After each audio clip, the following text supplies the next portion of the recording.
Hi boys and girls. Yesterday we got through most of chapter 20 of the Parker Inheritance, and it was kind of a flashback to the 1950s when Coach Dub had challenged Coach Turner to a tennis match between the white students at Wallace High and the black students at Perkins High to a tennis game. So I'm going to start up again right there, and Big Dub had just asked Coach Turner if he'd be willing to do the match, and we are waiting on Coach Turner's response. Coach Turner scratched his chin. No tricks, no publicity. Just us and the boys? Just us and the boys, Big Dub repeated. Do we have a deal? Coach Turner walked to the porch and shook his hand. I'll call Adam tomorrow to sort out the details. Marion Allen pointed at Dub, then spat on the ground. Boy, you're going to regret this day for a long time. Robert and Smitty exited the house as Coach Turner's car pulled onto the street. Adam's face was twisted into a tight frown. Dub, I just put my neck way out there for you. I hope you know what you're doing. What, do you think we're going to lose? Big Dub asked. No, Adam replied. I'm worried that we're going to win. Chapter 21. Candace's schedule held up as they biked through the neighborhood. Not a single Milo sighting. They reached the high school to find the door was propped open, so they walked in and headed straight to the memorial. I'm so glad y'all came back, Miss McMillan said to them. Sorry I had to rush off on Friday, but I can stay longer today. What can I help you with? Thank you for the yearbooks, Candace said. Can we look through some other yearbooks, both Perkins and Wallace? Sure thing, what years? Maybe 1954 to 1960? Give me a few minutes to find them. They're all boxed up, I think. Oh, and Deacon Draper dropped off something for you too over there. She pointed at a pair of boxes stacked up on a dolly. They rushed over to the dolly as soon as Miss McMillan left. Both boxes seemed to be filled with dusty photo frames. Nobody has touched these things for a long time, Brandon said. They slipped off their backpacks and began to look through the top box. The first few photos were pictures of former pastors. Here it is, Brandon said once he reached the fourth frame. He picked up the picture of the Washingtons and leaned it on his stomach to get a better look at it. You're getting covered in dust. Good thing Mom makes me wash my own clothes, he said. It's them, all right, and look at the date. Candace stepped closer to read the caption. Enoch, Leanne, and Siobhan Washington, August 10th, 1955. August 10th? The same date as the letter, the website, and the tennis game, Brandon said. Way too many coincidences. Candace searched the photo, looking for a clue. According to the letter, Leanne Washington volunteered with the church. Whatever she did, it was important. She glanced at the remaining photos in the box. Maybe there's more there. You study that picture while I keep looking. The remaining photos in the top box are pictures of other families in the church groups. She read each caption, but nothing seemed like it was tied to the Washingtons. The second box contained more of the same. It wasn't until the last photo that she saw Leanne Washington again. Take a look at this, she said to Brandon, as she wiped the glass with the edge of her shirt. Now who's covered in dust? He asked, smirking. Funny. I think that's Miss Washington. Leanne stood in the center of a group of women who were all holding different types of dessert. Leanne Washington was holding a pie. The caption read, Mount Carmel Missionary Circle, prepare the big sale to raise funds for Briggs vs. Elliott, March 14th, 1951. Brandon leaned over and studied the photo. Missionary Circle? My grandma used to be a member. I thought all they did was visit sick people and gossip. My mom was asked to join one at our church and politely declined, Candace said. Any idea what Briggs vs. Elliott is? Sounds like a law case. We can look it up. The Wi-Fi password is on Miss McMillan's desk. Candace placed the photo on top of the table. Okay, so Leanne Washington was involved with the missionary circle, and Enoch Washington loved baseball. The letter, the photo of the Washingtons, Siobhan's memorial website, and the trophy were all dated August 10th. But this photo of the women's missionary circle has a different date. These clues make no sense. How do they lead to hidden money? James Parker. He's the key to tying this together, she said. Think about it. He funded this memorial room and the church building renovation. Technically, we don't know if he was the anonymous donor for the church, Brandon sighed. But he probably was. It's just, I'm back. I hope I'm not interrupting anything, Miss McMillan said, stepping into the room. I found the books, but they're pretty heavy. He sized up Brandon. Why don't you come with me? I could use some help carrying them.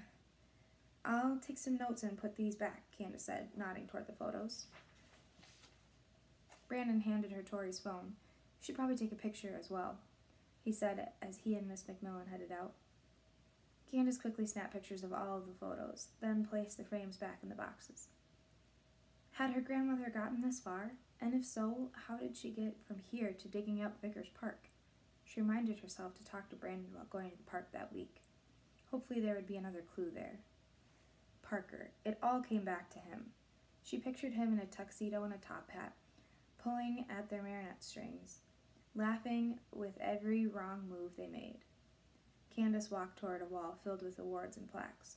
She quickly found the plaque with James Parker's name on it. It was simple, brown wood and black engraved plate with gold trim. She had to stand close to read the text.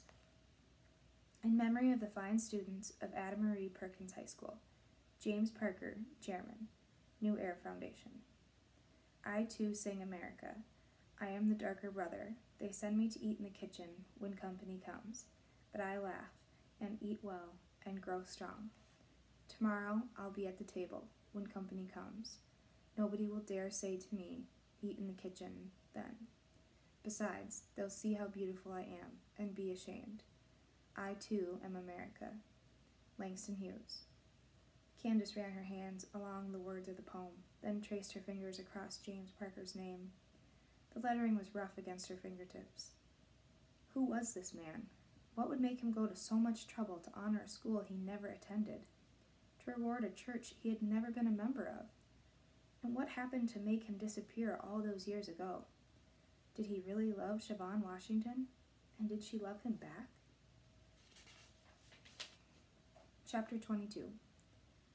Candace had just sat down at a table and logged on to the Wi-Fi when Brandon and Miss McMillan returned.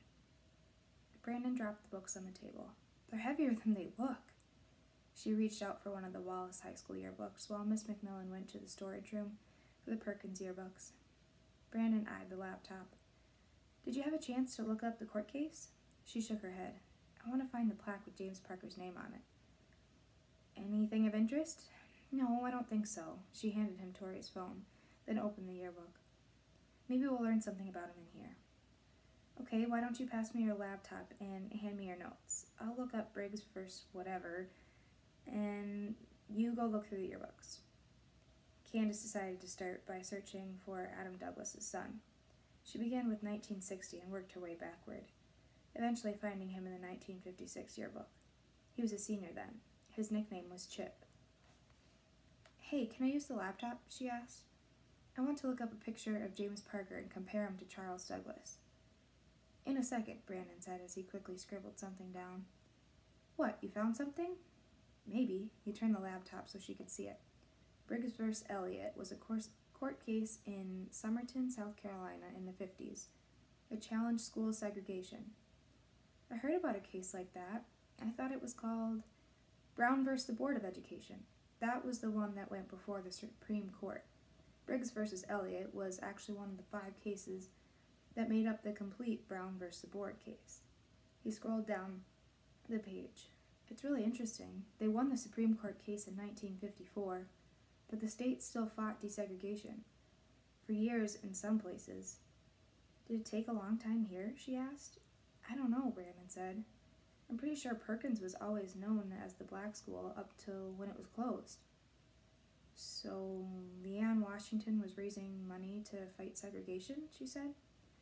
That makes sense. According to the letter, integration helped Lambert's children, at least the black ones. The white ones too, Brandon said. Who wants to go to a school where everyone looks the same? Yeah, but... Candace shrugged. My mom graduated from HBCU, Clark, Atlanta. I heard her give a talk about it once. She said she loved it. She felt challenged, and she felt safe. I think she'll die a little inside if I go somewhere else. Tori was talking about that school, or maybe it was Spelman, Brandon said. Though I think only because she wants to live in Atlanta. It's a great city, Candace said. She shook her head. She didn't want to talk about home right then. Can you pull up a picture of James Parker? Brandon did as she asked. Candace squinted at the screen, then back at the photo of Chip Douglas. His father was a closer match than him. Okay, so it's probably not him. Maybe James Parker was a student at Wallace. It's worth a look. They divided up the yearbooks and quickly flipped through the pages. No students were named James Parker. They then spent the next 2 hours slowly paging through the Wallace yearbooks again, writing down the name of anyone that remotely resembled James Parker. One by one, internet searches dropped each person from consideration. Candace crossed the last name off the list. What are we missing? There's got to be a connection between Parker and this city. I know you don't want to hear this, Brandon began, but maybe we're going about this all wrong. I keep thinking about the Weston game. Have you started it yet? She shook her head. Sorry, I was too busy coming up with Milo's schedule. Brandon rolled his eyes. Okay, so I'll give you a pass. But you still need to read it. And soon. He tapped the table. Anyway, I'm starting to wonder if we're missing a clue somewhere. I need to read the letter again.